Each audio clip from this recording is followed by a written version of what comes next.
आचार हो, वो चाहे संस्कार हो, वो चाहे वेशभूषा हो, सभी पे हमें अपनी भारतीय संस्कृति का अनुकरण करना चाहिए, न कि पाश्चात्य संस्कृति का।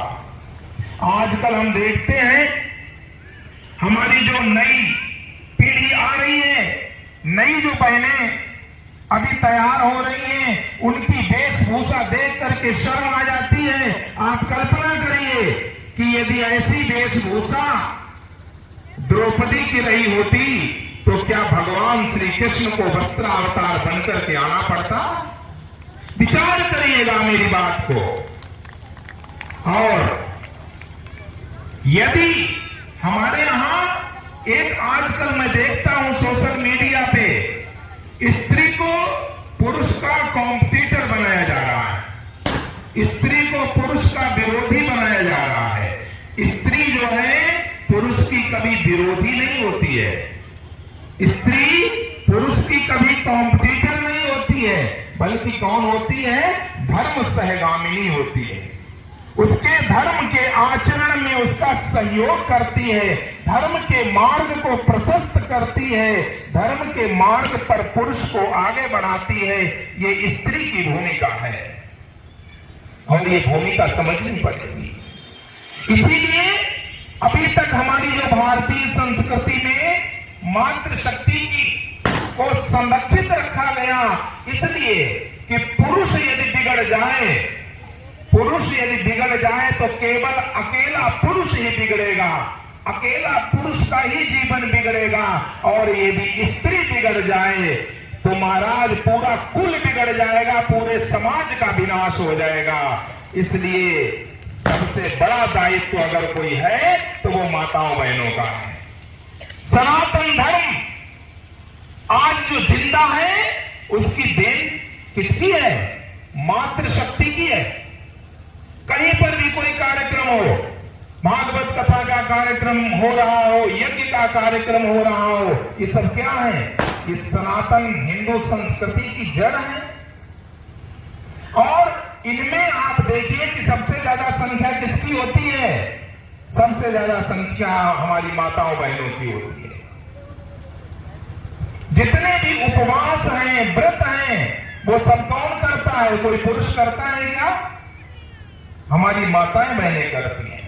कहीं यज्ञ हो रहा हो, भागवत कथा हो रही हो, पूजा भी करेंगी, घर में पति को खाना भी बना करके खिलाएंगी, बच्चों को स्कूल भी भेजेंगी और धर्म का निर्वहन भी करेंगी। सनातन धर्म की रीढ़ की हड्डी है मातृशक्ति। इसलिए मैं पुनः मातृशक्ति से ये प्रार्थना करता हूं कि उन्हें अपने स्वरूप को पहचानना चाहिए, जिससे ये सनातन धर्म, देखिए प्रश्न ये उठता है कि ये सनातन धर्म क्या है?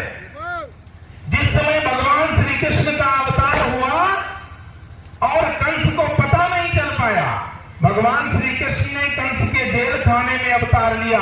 और कहां पर लिया?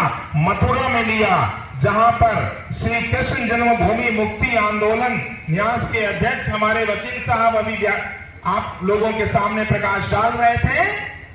ये भूमि जहां पर जो ढांचा बना हुआ है, जो ईदगाह बनी हुई है, ये भगवान श्री कृष्ण का गर्भगृह है। ये क्या है? भगवान श्री कृष्ण का गर्भगृह है। क्योंकि हमारे शास्त्रों में प्रमाण है कि ये जो भूमि है किसकी है?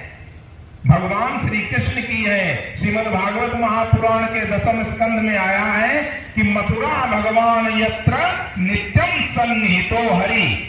मथुरा में भगवान श्री कृष्ण सदैव निवास करते हैं, सदैव विराजमान रहते हैं। जब कृष्ण का अवतार हो गया तो कंस ने कहा कि देवताओं को नष्ट कर दो। सारी आपातकालीन मीटिंग बुलाई और उसके मंत्रिमंडल में कौन थे? सब अगासुर, बकासुर, पूतना, यही सब उसके मंत्री थे भाई। सारे मंत्रिमंडल आ गया, पूछा कि देवताओं को नष्ट कर दो, देवता झूठ बोलते हैं, हमारे साथ छल कपट किया। बोले देवताओं को नष्ट करने से क्या फायदा? बोले देवताओं की जड़ को नष्ट करो।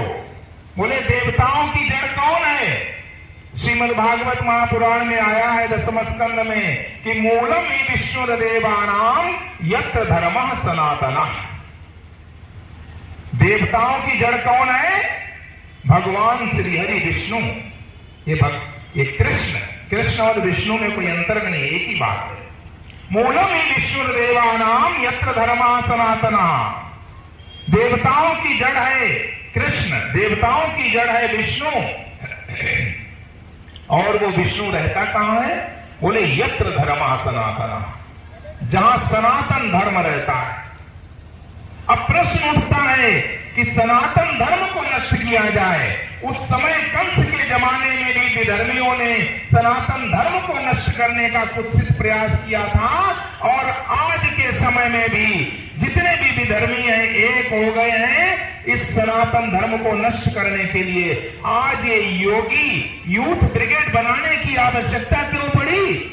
क्योंकि आज सनातन धर्म खतरे में आ गया, और सनातन धर्म यदि मिट गया तो समझ लीजिए संसार मिट जाएगा, ये संसार समाप्त हो जाएगा।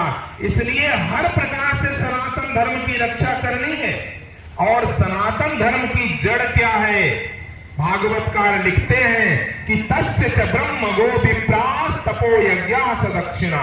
ये सनातन धर्म की जड़ है। सनातन धर्म की जड़ है वेद, सनातन धर्म की जड़ है विप्र ब्राह्मण, सनातन धर्म की जड़ है गाय, सनातन धर्म की जड़ है धर्म का पालन करते हुए तपस्या करना, सनातन धर्म की जड़ है दक्षिणा युक्त बड़े बड़े यज्ञ करना, यज्ञ अनुष्ठान करना। ये सब सनातन धर्म की जड़ है। इसलिए